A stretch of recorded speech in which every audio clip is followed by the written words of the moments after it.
zašto smo vas ovako okupili? Pa ovo se zove ogledni čas, probamo nešto novo, a to novo u stvari i nije tako novo. Vi dosta tako radite između sebe na časovima programiranja. Sarađujete, dogovarate se, svađate se, pa onda nije dobro je neko objasni nekom, pa onda ide pa probate, pa valja, ne valja.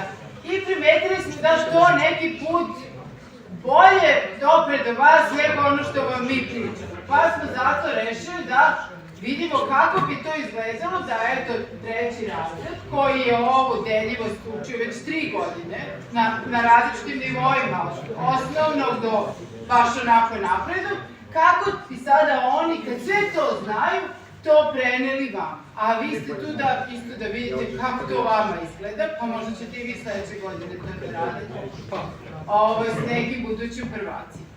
Tako da, zamisao je da oni su podeljeni, imaju 3 predavanja, imaju 3 grupe predavača i 3 grupe, da tako kažem, vežbača, što su oni koji će sa vama da rade zadatke. Prvo ćemo da imamo predavanja, 3 predavanja, deljivost, prosti brojevi i najmanji zajednički sadržalac, najveći zajednički deljivost, a onda zadaci iz tih oblasti.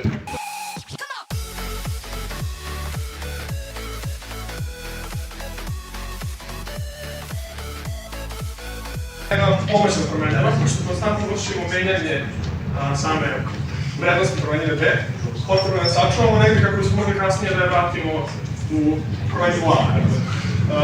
B konstantno čuva neki ostatak, tako da u svakom koraku petlje postavljamo B na vrednost A ostatka delimo sa B, to je modulo, i onda kasnije samo vraćamo u promenljivu A, ovu privremenu promenljivu, tako da nastavimo, tako da pripremamo za sledeću iteraciju petlje.